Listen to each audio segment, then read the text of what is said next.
2 kilo കഞ്ചാവുമായി ഇതര സംസ്ഥാന തൊഴിലാളികൾ പിടിയിൽ. ഒഡീഷ സ്വദേശികളായ സരോജ് ബെഹ്റ, മാലതി ഡെഹുറി എന്നിവരെയാണ് പെരുമ്പാവൂർ ASPയുടെ നേതൃത്വത്തിൽ പിടികൂടിയത്. കോടതിയിൽ ഹാജരാക്കിയ പ്രതികളെ റിമാൻഡ് ചെയ്തു. ഒഡീഷ കണ്ടമ്മൽ സ്വദേശികളായ സരോജ് ബെഹ്റ, ഇയാളുടെ ഭാര്യ മാതാവ് മാലതി ഡെഹുരി എന്നിവരെയാണ് 2 കിലോ കഞ്ചാവുമായി പെരുമ്പാവൂർ ASPയുടെ നേതൃത്വത്തിൽ പ്രത്യേക അന്വേഷണ സംഘവും കുറുപ്പമ്പടി പോലീസും ചേർന്ന് കുറുപ്പമ്പടി പിച്ചനാമ്പുകൾ ഭാഗത്തുനിന്ന് പിടികൂടിയത്. ഒഡീഷയിൽ നിന്ന് 2500 രൂപയ്ക്ക് വാങ്ങുന്ന കഞ്ചാവ് മാലതി താമസിക്കുന്ന പിച്ചനാമ്പുകളിലുള്ള വീട്ടിൽ സൂക്ഷിച്ച് ഇതര സംസ്ഥാന തൊഴിലാളികൾക്കിടയിൽ വിൽപ്പന നടത്തി വരികയായിരുന്നു. പ്രത്യേക അന്വേഷണ സംഘത്തിന് കിട്ടിയ രഹസ്യ വിവരത്തെ തുടർന്ന് കുറച്ചുനാളുകളായി ഇവർ നിരീക്ഷണത്തിലായിരുന്നു.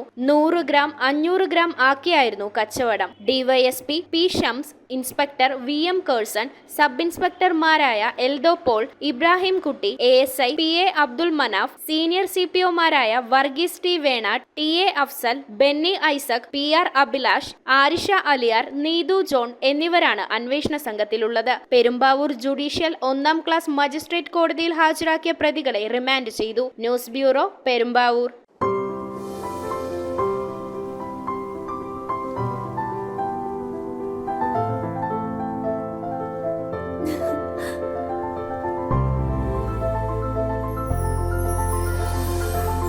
കളങ്കമില്ലാത്ത സൗഹൃദം പോലെ കലർപ്പില്ലാത്ത വിശ്വാസം.